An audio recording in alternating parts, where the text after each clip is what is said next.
Assalamualaikum warahmatullahi wabarakatuh. Perkenalkan, nama saya Aisyah Kurniawati dengan NIM 0571333941, Prodi S1 Pendidikan Agama Islam UB PJJ Yogyakarta.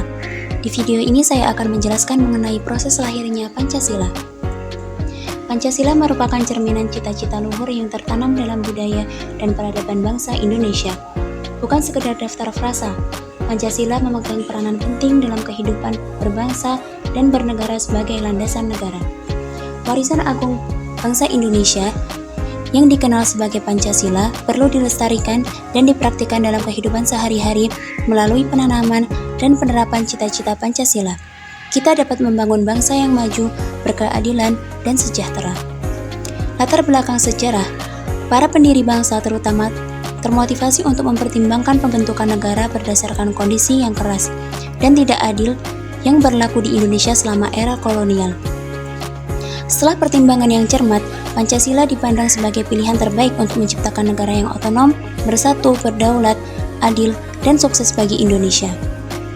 Sidang BPUPKI pertama, tujuan utama lembaga yang didirikan oleh pemerintah Jepang pada tanggal 29 April 1945 ini adalah untuk mempersiapkan dan melakukan penyelidikan yang berkaitan dengan kemerdekaan Indonesia.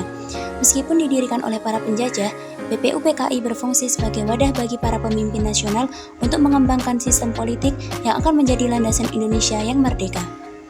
Pidato Soekarno 1 Juni 1945, pidato lahirnya Pancasila, telah meninggalkan warisan yang tak ternilai bagi bangsa Indonesia. Pidato ini menunjukkan kemampuan bangsa Indonesia untuk menghasilkan ide-ide cemerlang yang patut dijadikan contoh bagi semua orang. Prinsip-prinsip yang tertuang dalam Pancasila masih berlaku hingga saat ini dan menjadi landasan bagi pertumbuhan bangsa Indonesia. 5 Sila Pancasila. Titik yang signifikan dalam pengembangan prinsip-prinsip yang mendasari negara Indonesia adalah pidato Soekarno pada tanggal 1 Juni 1945. 5 prinsip yang dikemukakan menjadi model bagi Pancasila sebagaimana yang berlaku saat ini. Sebagai landasan kehidupan berbangsa dan bernegara Indonesia, setiap konsep memiliki hakikat yang sama meskipun urutannya berbeda-beda. 1. Kebangsaan Indonesia. 2. Internasionalisme atau peri kemanusiaan. 3. Mufakat atau demokrasi. 4. Kesejahteraan sosial. 5. Ketuhanan Yang Maha Esa. Panitia 9 dan Piagam Jakarta. Dalam sejarah pergerakan kemerdekaan Indonesia, Panitia 9 memegang peranan penting. Berkat kerja keras dan pemikiran yang cermat dari para anggotanya, lahirlah Piagam Jakarta yang menjadi dasar kemerdekaan Indonesia.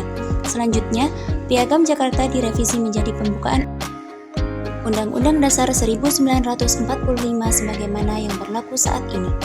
Perubahan Piagam Jakarta. Perubahan rumusan sila pertama Piagam Jakarta menjadi Ketuhanan Yang Maha Esa merupakan keputusan yang sangat bijaksana.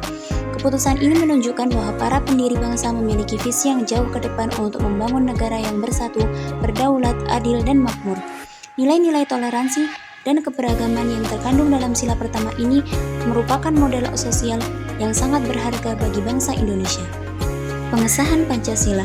Setelah melalui proses konseptualisasi yang panjang yang melibatkan beberapa pemangku kepentingan, Pancasila akhirnya disetujui sebagai dasar negara Indonesia. Sehari setelah proklamasi kemerdekaan Indonesia, tepatnya pada tanggal 18 Agustus 1945, Panitia Persiapan Kemerdekaan Indonesia atau PPKI melakukan pengesahan tersebut. Dukungan PPKI terhadap Pancasila mengenai perubahan sejarah yang sangat penting bagi rakyat Indonesia.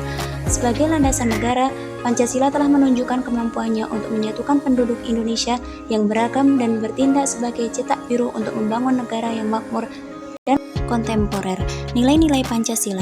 Sebagai generasi muda, kita dapat menerapkan prinsip-prinsip yang ada pada Pancasila dalam kehidupan sehari-hari seperti berdiskusi untuk membuat keputusan bersama, menerima pendapat teman dengan baik. Itu contoh penerapan pada sila keempat. Selanjutnya, menghargai perbedaan yang ada dan bergotong royong membersihkan kelas. Dengan ini, kita dapat menjadikan Pancasila sebagai pedoman untuk membangun sebuah negara atau bangsa yang baik. Dan juga Pancasila tetap menjadi relevan sebagai dasar negara.